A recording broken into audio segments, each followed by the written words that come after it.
need battery? Hello, this is Malcolm McPhee, Pre-Calculus 11.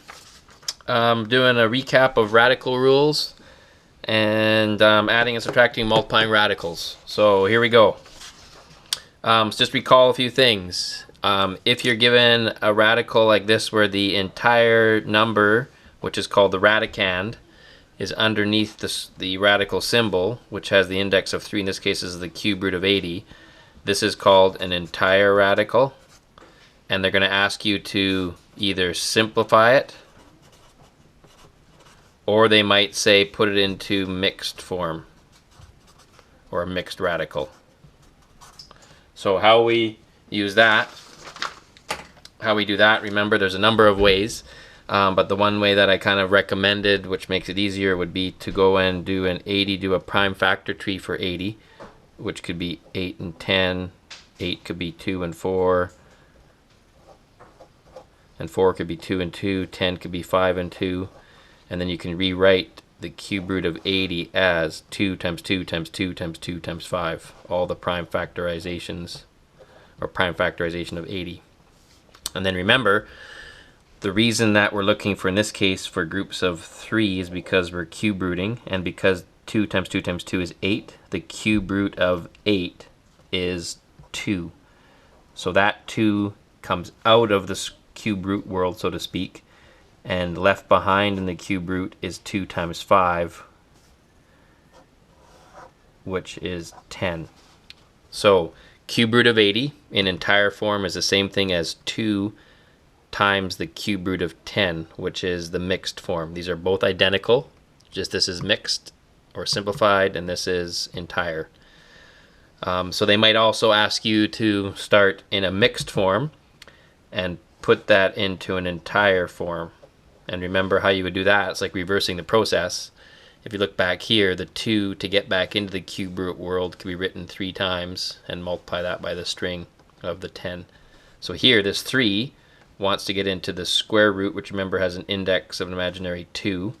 So you could write this as 3 times 3 times 5, because remember that would have just been 9, and the square root of 9 would have just been a 3, so those are equivalent.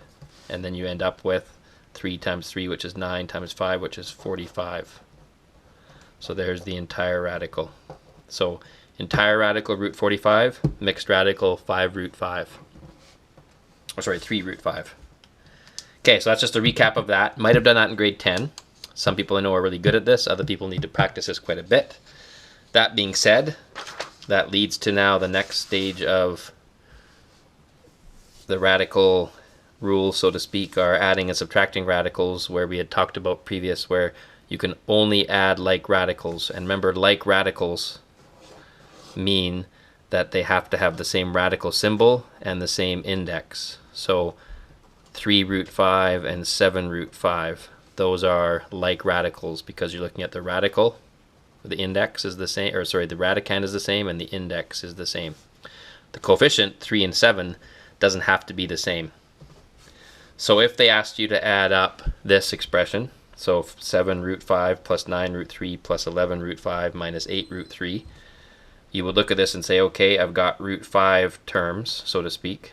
So if I put those together, 7 root 5 and 11 root 5, just organizing things together, and this is a root 3 and that's a root 3, I'd have 9 root 3's, take away 8 root 3's.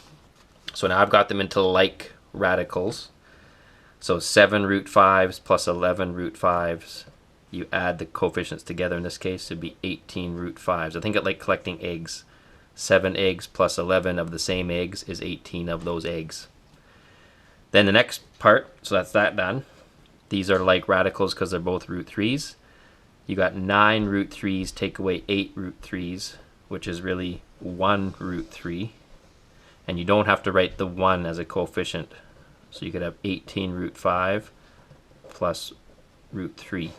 And that would be your simplified collecting like terms. Okay, the next guy.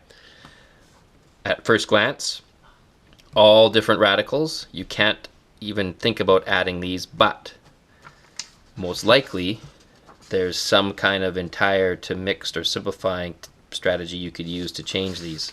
So root 50, when I see that right away, my brain just screams, hey, that's 50 is 5 times 5 times 2.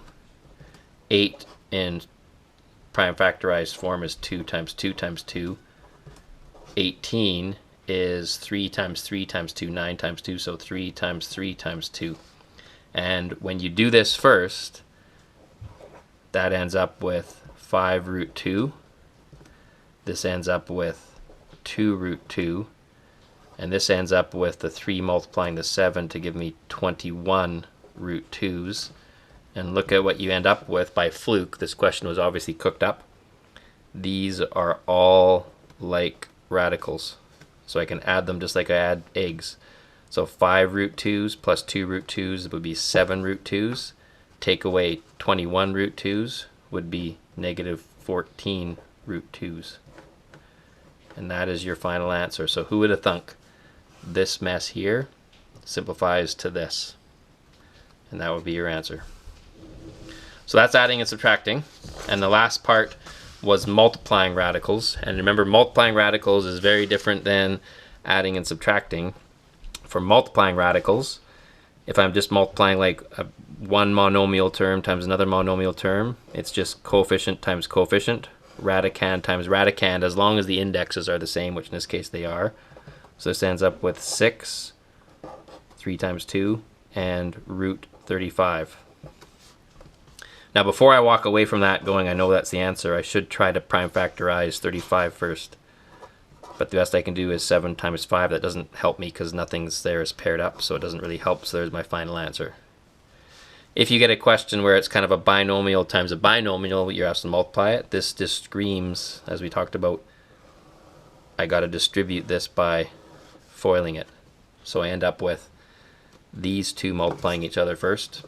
So 2 root 3 times 7 root 6. The rule is coefficient times coefficient, so that's 14. Radicand times radicand, root 18. So that would give me 14 root 18 from that first part there. So that's 14 root 18. Then the next one, I'm multiplying this times this. So the coefficient here is 2 and 4, so that's going to give me negative 8. And remember, if there is no radicand, there's an imaginary root. There's a root 1 here if you want. So that ends up giving me root 3. So we end up with minus 8 root 3.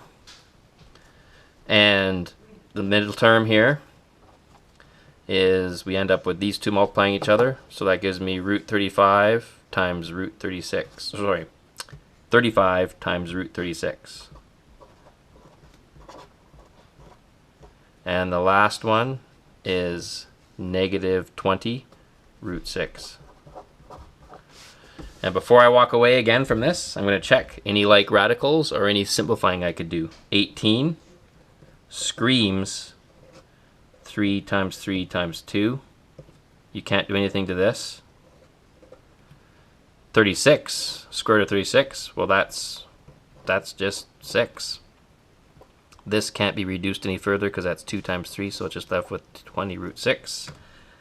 This comes out, multiplies the 14, so 3 times 14 gives me 52 root 2. Or sorry, that's 42, my apologies. 14 times 3 is 42 McPhee. Yeah, okay. 8 root 3's not touching that. 35 times 6, either use a calculator or I should be able to stack it and multiply old school, so that's 30, carry the 3. 18 plus 3 is 21, so that gives me 210 minus 20 root 6. And notice these are all different.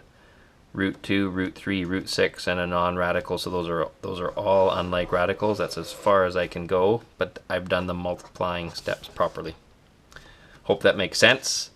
As far as the practice that goes with this, take a snapshot or pause the video there. As far as this is the practice in the textbook on those concepts, which are really important, your add subtract skills and your simplifying skills. And we'll stop the video there. Perfect.